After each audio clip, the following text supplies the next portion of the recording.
Hi, welcome. So I'm going to be talking about the sacral, okay? This chakra gets a little interesting because this is where a lot of our inner conscious thoughts and feelings come in. Well, this is more of a feeling zone, but this is where a lot of that inner world starts to take place. And when it comes to the sacral, this is like your energy center for your inner conscious mind. In my last video, I talked about the conscious mind and the root chakra. In this video, I'm going to be talking about the sacral and the inner conscious mind. Let's get into it. So the sacral is what powers the inner conscious mind. The inner conscious mind is how you feel inside, internally. You know, it's the pain that people can't see. It's the feelings that people can't see off of you immediately unless you express it. Like, unless you express it through your ego, people aren't going to see it. So when it comes to the things within you, let's say one of your organs has you have an uncomfortable sensation with one of your organs, okay? This is like something people can't see, but you can feel, okay? And maybe through that feeling, you may start piling on all these insecurities as to why this is happening, or maybe you're in denial that it's happening, okay? Inner conscious mind. And the inner conscious mind is where a lot of the programming for feeling guilt, feeling shame, feeling insecure, but also it can support really good feelings like having confidence, feeling optimistic. You know, maybe your disposition is just to be optimistic and to be a all-around joyful person, right? That is inner conscious. Your sacral does support sexual stuff, sexual desires as well. Again, it's the stuff that people can't see, and those are feelings. So when it comes to the sacral chakra supporting that inner conscious mind, the reason why the sacral is the energy center behind it is because the sacral is at a density that involves you. It just involves your perspective, how you feel. It's not collective at all. It doesn't think collectively. It can bounce off of its collective experience by thinking like, oh, I need to fit in. You know, I don't feel like I belong here.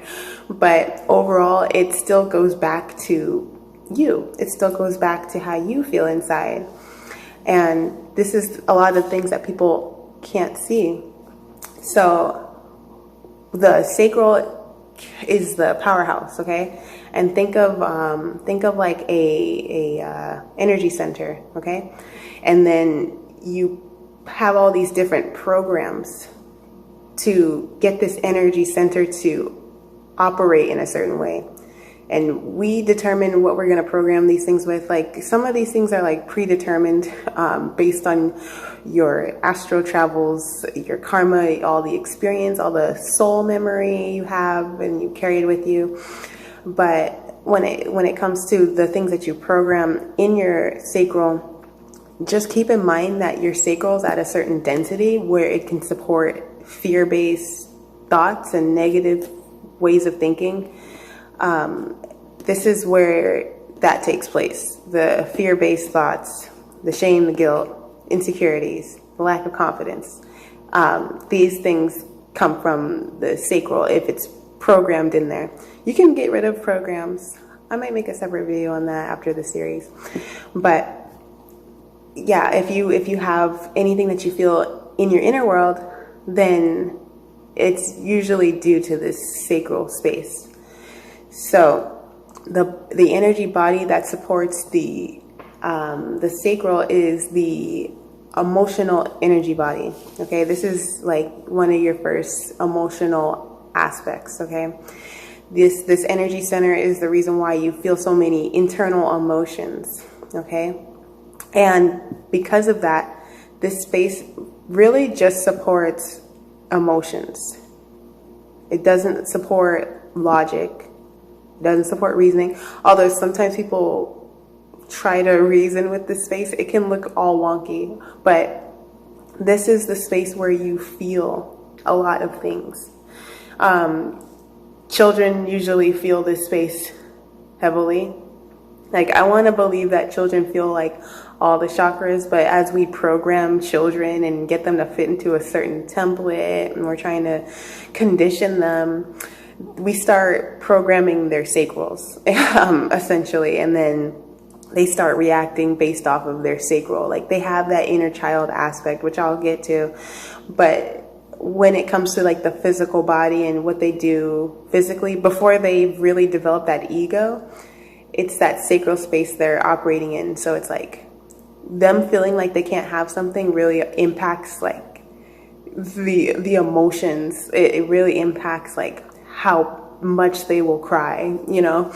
Like if you have a child that falls and you teach them that it's okay, you're okay, then that child's not going to feel anything. But if you program your child to be concerned and worried that they fell each and every time they fall, then they're going to be afraid of falling as they get older. And you can thank that sacral chakra for that. The sacral just creates that energy signature. It just has that energy signature to produce that energy for the emotional body. And the emotional body plays out just as your physical body does in its own dimension. You know, it's obviously less dense than your physical form. However, it still needs to have its own space to play out how it feels. So if I do feel insecure, yeah, chances are I'm going to physically do things to make that known. However, inside of me, I can still play out that emotion, but be projecting confidence. You know, I can still feel super insecure, but with my physical body, I can put on a front and project like, oh, I'm actually confident. But, you know, in reality, you can still feel the insecurity off of me, probably, depending on how intuitive you are. But what I'm trying to say is that when it comes to your emotional body is like think of your etheric body. It's like another etheric aspect, except it's not really etheric, it's emotional, because it responds to your environment differently than the etheric body. The etheric body doesn't have intuition. It doesn't have the etheric body doesn't have like conscious energy. It is your conscious mind, but it doesn't have like emotional connectivity. But when it comes to your emotional body and your sacral space, this is where you start gaining an emotional sense in general. And having an emotional awareness, this would be like one of the first ones when it comes to you, not really when it comes to your outside environment. Anyways, hope you like this video, and I will see you in the next one.